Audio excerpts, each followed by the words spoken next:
सयाजी चतुरंग San अंग में उमंग धार Sharjah Shivaji जंग जीतने चलत है भूषण बनत नाद बिहद नगारन के नदी नद मद गैवरन में रलत है एल फैल खैल बैल खलक में गैल गैल गजन की पहले ठैल सैल उछलत है और तारा सुतरनी धूरी धरा में परती जी में थारी पर पारा पारा वारियों हलत है। अब बताइए इससे बढ़िया रैप मिलेगा कहीं? इससे ज्यादा टंग ट्विस्टर कोई मिलेगा कहीं? इससे ज्यादा राष्ट्रवाद की प्रेरणा मिलेगी कहीं? इससे ज्यादा उत्साह मिलेगा? उसकी बजाय अंग्रेजी के आतुकांत शब्दों को जोड़कर रैप बनाते हो। मेरे भाई, भाषा की महानता देखो, संस्कृति की विराटता देखो, उसके अंदर मिलती हुई प्रेरणा देखिए, तो सारी की सारी चीजें आपको एक साथ नजर आती हैं।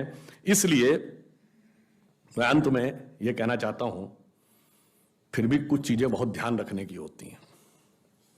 जानते हैं क्या होता है? हमारे सारे धर्म ग्रंथ कुछ प्रेरणा देते हैं। जब माता सीता का हरण करने के लिए रावण आया था तो आसुरी वेश में आया था क्या? साधु का वेश बना के आया था। तो अक्सर आसुरी शक्तियां साधु का आवरण ओढ़ के आती हैं।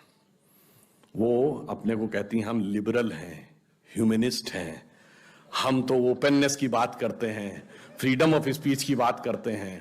और इतनी मजेदार बात यह है कि इसमें सबसे ज्यादा जानते कौन सी दो शक्तियां एक हो जाती हैं जो सीए के आंदोलन से आते हैं? देखो, लेफ्ट लिबरल कम्युनिस्ट और कम्युनिस्ट और फंडामेंटलिस्ट मुस्लिम।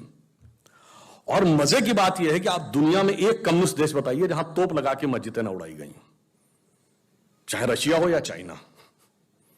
और एक मुस्लिम देश बता दीजिए जहां कम्युनिस्ट पार्टी प्रतिबंधित ना हो।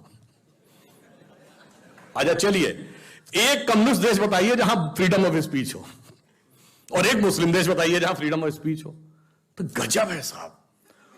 पूरी दुनिया में जो एंटीथीसिस है फ्रीडम ऑफ स्पीच और लिबरलिज्म के, और इतना ही नहीं, एक दूसरे से ऐसे दुश्मनी है, मतलब उसको शब्दशः न लिया जाए, मैं प्रतीक में कह रहा हूं, सांप नेवले की लड़ाई है। वो यहां पे आके एक होके हमको लेफ्ट लिबरल होने का ज्ञान देते हैं। इसे ही कहते हैं कि कैसे आवरण में धड़कर आता है और आपसे कहता है मर्यादा की सीमा के बाहर आ जाओ लक्ष्मण रेखा के। और गलती से कोई चला जाए तो बस फिर क्या गति होती है? तो रावण के चंगुल में जाना पड़ता है। इसीलिए, और वो चीज क्या है, अब एक और बात समझिए, एक दूसरे प्रकार का भी रावण आ रहा है जिसे समझना चाहिए। थोड़ा सा विषय लेके बताना चाहता हूं। ये रावण के 10 ही सिर क्यों थे? 8 या 12 क्यों नहीं? 20 या 25 क्यों नहीं? और एक सर कटता था, दूसरा क्यों उगाता था? और अगर 10 ही सिर थे तो उसका नाम दशानन क्यों था? 10 मुख वाला क्यों था? 10 शीश, 10 ग्रीव, 10 कंधर, 10 उदर क्यों नहीं था? एक्चुअली में रावण के 10 सिर 10 इंद्रियों के प्रतीक हैं, और दशानन इसलिए कि 10 इंद्रियों की खुली हुई बहिर्मुखी पिपासा, the extrovert tendency of all the 10 senses. एक सर कटेगा, दूसरा उगाएगा। इसका अर्थ क्या हुआ कि एक किसी इंद्रिय की इच्छा पूरी करो, immediately it will replace by other, even God can not stop it. इसलिए यानी क्या है, वही जो आजकल कंज्यूमरिज्म, मार्केटिज्म बच्चों को पढ़ा रहा, दिल मांगे मोर और चाहिए, हर गाड़ी भी चाहिए, ये भी चाहिए, तो 3 प्रकार की ड्रेसेस चाहिए, 6 प्रकार की स्ट्रिप्स चाहिए, जूते अलग प्रकार के चाहिए, फिर ये भी खाने में चाहिए, 56 प्रकार की आइसक्रीम चाहिए, वगैरह वगैरह। और वो 10 इंद्रियों, और उसको कभी समाप्त नहीं हुआ। एक सर कटेगा, दूसरा उगाएगा। जिस दिन आपके पास कार आएगी, आपको बड़ी कार की चाह हो जाएगी, फिर मर्सिडीज, फिर BMW, फिर प्राइवेट जेट, और प्राइवेट जेट में भी सुपरसोनिक जेट, और फिर पता नहीं क्या क्या होता रहेगा, उसका कोई अंत नहीं रहेगा। तो आखिर में उसको समाप्त कौन करेगा? धर्म की स्थापना कैसे होगी? राम समाप्त करेंगे। राम शब्द का अर्थ है रमन्ते इति रामा। रम शब्द का अर्थ होता है रमना, किसी में सेटिल होना, रमणीक स्थान, रमता जोगी। रमन्ते इति रामा वह तत्व जिसमें सारा संसार सेटिल्ड है, the element in which the entire universe is beheld. वो एब्सोल्यूट एलिमेंट है राम।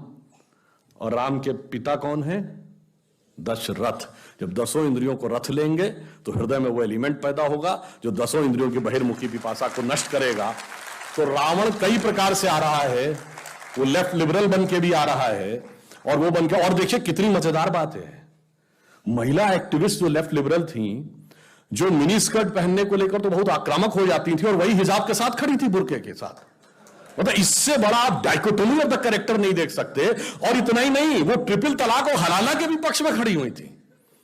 इससे ज्यादा आप मजाक क्या समझ सकते हैं कि इसका मतलब उनका किसी भी प्रकार से कोई लेना देना नहीं था किसी भी चीज से, केवल उनको एक धर्म संस्कृति के बारे में बात कर वो करनी थी, इसलिए मैं कहता हूं उस रावण को समझिए भली भांति और उसका प्रतिकार करने के लिए सूक्ष्म दृष्टि देखिए और अपनी लक्ष्मण की मर्यादा रेखा न लांघिए, क्योंकि रावण आजकल जानते किस रूप में आ रहा है कि वेश वाणी तत्व दर्शन दूसरों का यह सभी ले, विकृति को हम ग्रहण करते निज प्रकृति को आज भूले। हो गए हैं स्वप्न सब साकार कैसे मान ले, हैं संग का गीत था, टल गया सर से व्यथा का भार कैसे मान ले हम। तो समझिए वो उस रूप में आ रहा है। और फिर अंत में कहता हूं मगर अब जरा गौर से देखिए ये देश जा कहां रहा है।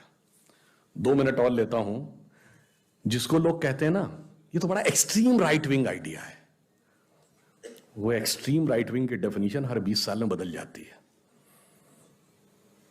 और वो राइट विंग अब सेंट्रिस्ट आइडिया हो जाता है। उसकी शुरुआत यहीं से हुई थी। 1905 में जब लोकमान्य तिलक ने पूर्ण स्वराज की बात कही थी तो उनको क्या कहा गया था? Right wing fundamentalist. ये क्या बात कर रहे हैं? अरे भाई वायसराय की एग्जीक्यूटिव काउंसिल में कंसेशंस की बात थी, पूर्ण स्वराज की बात कहां से ले आए? ये तो एक्सट्रीम राइट विंग आइडिया है। लोगों ने कहा ये हो ही नहीं सकता, ये असंभव है। अरे अंग्रेज के राज में सूरज नहीं डूबता है। ये 1905 का दशक था। आपने देखा 20 साल गुजरे, तिलक के मित्र गोखले, गोखले के शिष्य Gandhi, the movement for Swaraj has become a reality. यानी जो राइट विंग आइडिया था वो अब मॉडरेट एंड एक्सेप्टेड आइडिया हो गया। अब वहां राइट विंग कौन थे? कांग्रेस के अंदर का जिसको हिंदू एलिमेंट कहा जाता था या हिंदूवादी विचारधारा के नेता कहे जाते थे, सरदार पटेल, के.एम. मुंशी, राजेंद्र प्रसाद, सी राजगोपालाचारी, पुरुषोत्तम दास टंडन, मदन मोहन मालवीय। और 20 साल गुजरे, 47 स्वतंत्रता के बाद ये सब सरकार के हिस्से हो गए। अब ये एक्सेप्टेबल हो गया राइट विंग। अब राइट विंग का प्रतीक कौन था? श्यामा प्रसाद मुखर्जी, दीनदयाल उपाध्याय, जो सांस्कृतिक राष्ट्रवाद की बात कर रहे हैं 50 के दशक में। और 20 साल गुजरे।